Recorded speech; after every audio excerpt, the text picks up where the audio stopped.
welcome to my professional portfolio website. So at the top of my website, I have my initials, which is acting almost like a logo, my menu. So I have About Me, University Portfolio, and Negotiated Projects, followed by 3 icons linking to my YouTube channel, my Instagram, and my LinkedIn.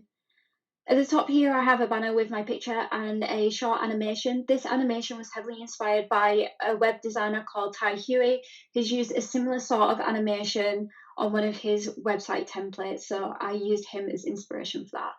When researching other professional portfolios from other graphic designers, they often followed a trend of being very minimalistic. So whilst I wanted to keep mine minimalistic to follow the trend, I still wanted to add a bit of something to it, hence why I incorporated a small animation.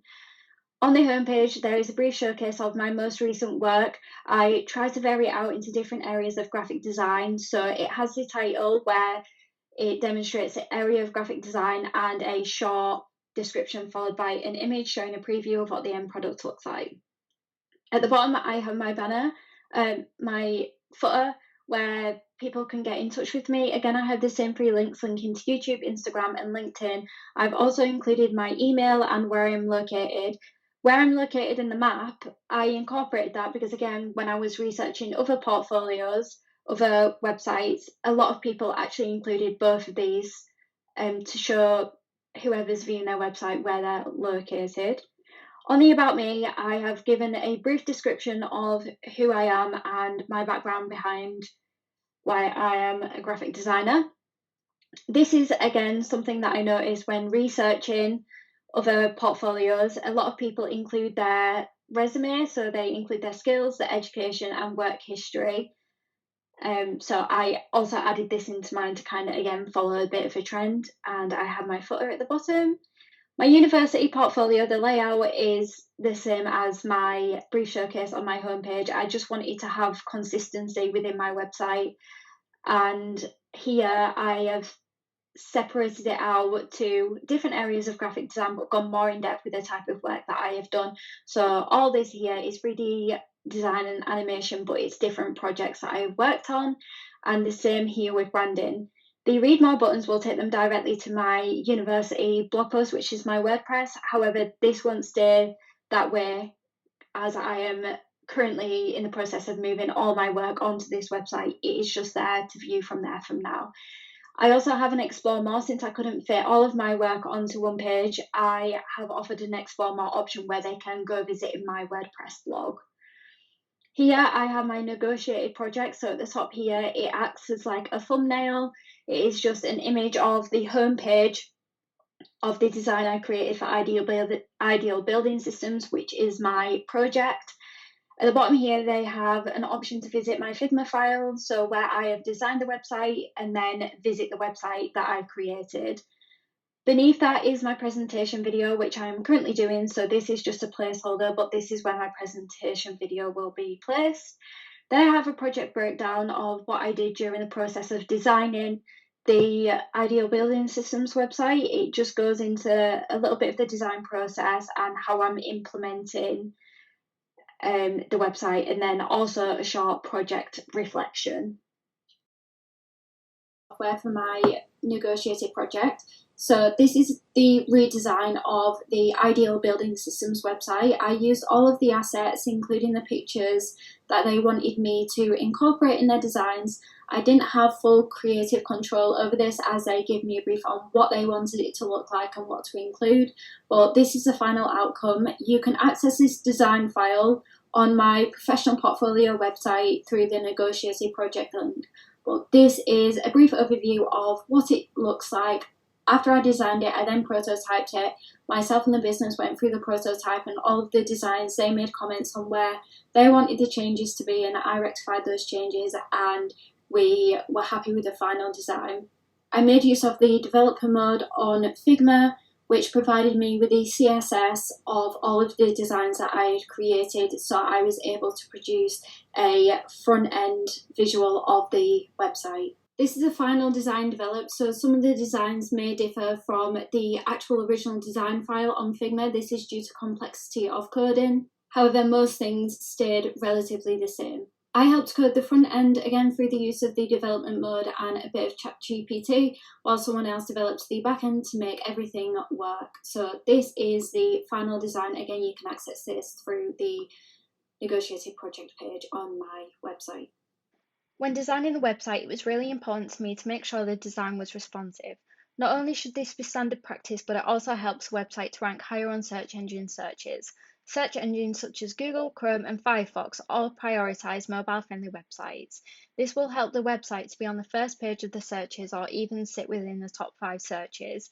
It's what makes the website more visible, as users are less inclined to scroll far down a page or even go on to other pages of the searches.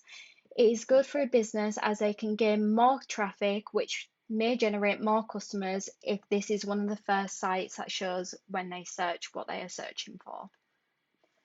With more people accessing the internet through different devices such as mobiles and tablets than ever before, having a responsive design ensures that the website is accessible to a wider audience. It accommodates users with different devices and disabilities, making the content available to all. Whilst the website I have designed does not have an accessibility option, each device should have their own system settings for accessibility. Typically, design these days are very modern and minimalistic, and different design elements can help portray this aesthetic. Whilst I didn't get to choose the colour palette of the website because I was provided it by the business, it is still a great colour palette to work with. Because it is a monochrome colour scheme, it promotes simplicity, consistency, accessibility, and it is also timeless. Monochrome designs often have a timeless quality to them, and by avoiding trendy colour combinations, a monochrome palette can help ensure that the website maintains its visual appeal over time. In addition to that, incorporating an iOS aesthetic to the web design can also modernise the overall look and feel, and this can be done in several ways. The ways I have incorporated this iOS aesthetic is through icons and call to actions. The interactive and responsive elements and iconography are all simple, recognizable, and follow a consistent design language. By incorporating these iOS-inspired design elements and principles, I was able to achieve a modern and visually appealing aesthetic that resonates with users familiar with iOS interfaces and also deliver an intuitive and engaging user experience. Since the website makes use of a lot of images, it was really important to find a modern way to lay out these images. Currently, the most modern way to do this is through using bento grids, which this is an example of an image that I have taken from the website design.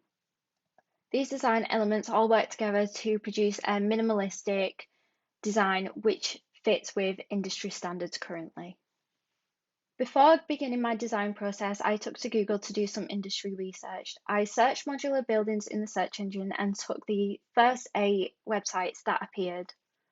These websites are a mixture of well-known businesses and local businesses, and as you can see, there is a wide variety of designs that are being used across all of them. Some are more modern than others, however, this still proved as a good source of inspiration when designing the website for Ideal Building Systems. There are certain elements that I took from different websites. I primarily made use of Podcabin and Kingston Modular Systems. As well as doing industry research, it is also important to incorporate UI UX research. I had taken a graph that I created within my first year of university that contains all of the design laws for UI UX. The 2 laws in particular that I adhered to was Hicks Law and Law of Common Region. Hicks Law means the more choices the users have, the longer it will take for them to perform the task and make decisions. So in order to incorporate that law, I attempted to limit the user's options and to not overcomplicate the menus.